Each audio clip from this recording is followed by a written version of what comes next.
While you at it peeping this shit, go ahead to youtube.com/waterwaytv and subscribe to that shit. Yeah, you know the waves in it. Baseball when hitting a home run, hit it with the coldest rains. And even on my bad days, I'm a clutch to finish. The track diminished, the booth burnt, hands is itching. Damn. Commit to the Gophers, and then unfortunately, like a few months later, whatever, you get injured training, right? Yeah. Having to give your coach that call, like, what was like going through your mind, like at that day? Like, I'm sure it's not a good memory, but like, no, that's the craziest. Yeah, it's the craziest probably day in my life because I had really just kind of committed like not too long ago, and I called Coach Ben and was like, I was crying already on the phone to be honest with you. Like, he's like, "What's wrong? What's wrong? What's wrong?" And I'm like, "I tore my knee," and he's like, "It's fine. Like, it's all good." Like, he didn't waver at all. Yeah. And I was like, "What?" I was like I had talked to my parents. I was like, "What is he gonna say? Is he gonna like take the scholarship away? All that kind of stuff." No, he didn't waver at all. He's like, "That's fine. We're gonna get you right. We're gonna get you back." And I was like, "What? Like, how, like that doesn't make like what? Like I couldn't understand it, you know." And he's like, "No, we want you here. Like, it's bigger. It's just bigger than basketball, you know." And when he said that shit, I was like, "Yeah." Like I knew I had made the right choice. You know? And it was obviously tough, and I was dealing with all these different emotions, but that trust and faith that he had in me, and just being able to know the kind of guy I am, that I'm going to work my ass off and get back and be better and all that kind of stuff. And I was just really grateful for that. So that made me really know, like, yeah, I made the right choice type of deal. Yeah, everything happens for a reason. Because let's just say you commit to another school that has no heartfelt for you besides your basketball career and like how good you can dunk, they may move on to the next person. So it's like everything happens for a reason. So it's like, unfortunately, you got injured, but fortunately, you picked the right home that's going to treat you with the most respect and the most empathy, and however you want to say it. It's $1 billion business. At the end of the day, these college athletics, we get a scholarship and we get some NIL stuff now, but it's $1 billion business. And if they got a kid with a torn ACL versus a kid who might not be as good, but he can play right away, like, come on, bro. Like, realistically, at the end of the day, like, yeah, you might feel bad for the kid, but you're gonna dump him and you're gonna move on. It's just the way coaches have to be, and that's the difference with Ben. Is like, he loved on me. He didn't be like, why'd you tear it, or like, bro, why are you working so hard? Yeah, like take some time off or go home, and like he just loved on me, and that that made the rehab process so much better for me too. So. Facts. So then you spend your whole first season here, like sidelined on the bench. I still feel like you probably were pretty good in like locker room leader, practice leader. Even just on that like one day when you brought the vlog around, it seemed like everyone loves having you around, like whatever you got going on. But what was it like spending basically a full season sidelined? I don't know if you ever had to do that in the past. Like, no, I had never been sidelined for an injury or anything. I might have missed like a game, and that's tough. And it's the hardest thing to do as an athlete, mentally. Physically is obviously a beast too. Your body hurts at all times, but the mental stressors and the things you deal with every single day, like, that's the toughest part. And what makes it even tougher is you don't want other people to see you down.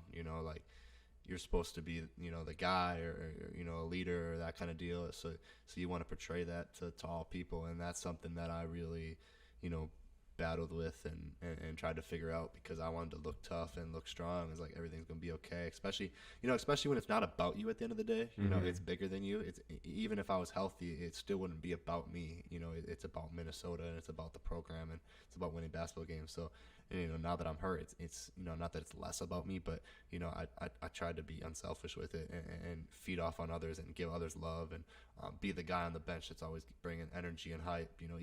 Even if I wasn't going home and being this super happy guy, portraying that confidence and that energy onto other people was so important to me. So yeah, it was tough, but it was something that I think is going to make me, a better person and a better player at the end of the day. So yeah, it seems like, I mean, at the end of the day, it's just building up more hype and more, I say, like, your resume is going to be built even more. Like, when you come back, you hit that court for the first time, and you have a good game, they're going to be like, damn, he didn't let none of that shit phase him. I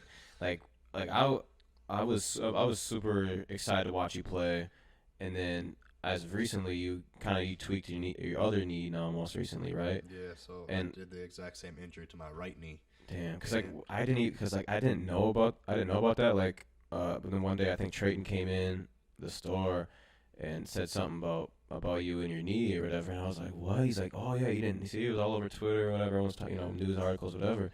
And I was like, I almost started like I felt like tearing up a little bit because I was so excited for like your comeback to happen now. Like it's gonna happen, but like for it to be happening this season. So like, could you? I don't know how public knowledge it is exactly of what you have injured wise and what's portrayed publicly, but like, do you know like what's wrong with it? How long it should be? Or so the exact same injury to my left knee. So it's a 12-month recovery process. So I'll be out all year again. The craziest thing is I was. People say you're going to be better and faster, stronger. So I tore the left one, right? And 14 months later, back in practice, balling out. Like, I was having my best practice that day. I was, athletic again, had a 40-inch vertical, squatting, whatever, 600 pounds on stage. Like, all that stuff. Like, there was, I was back. I was better, actually. I'm not going to lie. I was better. I expanded my outside game a little bit better. My handle got tighter. I was a smarter player because I saw the game at a D1 level. All that stuff. Like, all that shit is true. And then, I get back into practice, and on the most fluke incident, I was literally, like, I was passing the ball. I go to pass the ball. I put my leg down, and my knee goes, and I'm like, oh, shit. Like, that's literally all that went in my head. I was like, oh. Like, my eyes were open wide, and I looked at my coach, and he was like, what? Did you make a good pass? And I was like, no, I tore my ACL. He goes, oh, no, stop bullshitting me. Like, whatever, get back. And I'm like, no, I'm not kidding you, bro. And he's like, for real. And finally, he was like, oh, stay positive. Like, you're going to be good, all that kind of stuff. And then went and got the MRI. And, doc called me an hour later and was like, yeah, you tore basically everything in your knee, in the other knee again. And I was like, no way. So we were like, we're going to keep it private, keep it out of the media. And then an hour later, I get an alert on my phone on ESPN. It's like Parker Fox tore his knee. I was like, first of all, how the hell did this leak? And second of all, like, what are people like, why is this like, because, I was trying to deal with like the mental process of realizing, I'm going to be out for 12 to 14 months again, all that kind of deal. And like, now it's on my phone, now it's public knowledge, it's whatever at the end of the day. Cause it's college sports, like I said, it's $1 billion industry.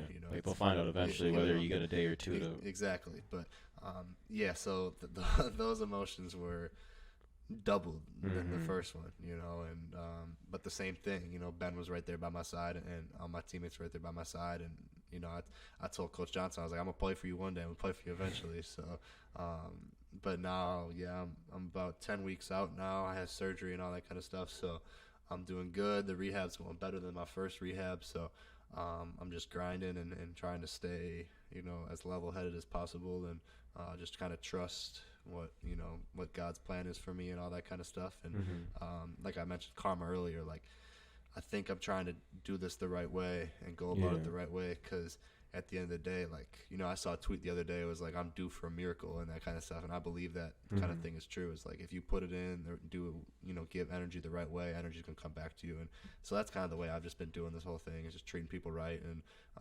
working my ass off and just trying to get back to what I was, because I miss it, man. Do you always call him Gibby?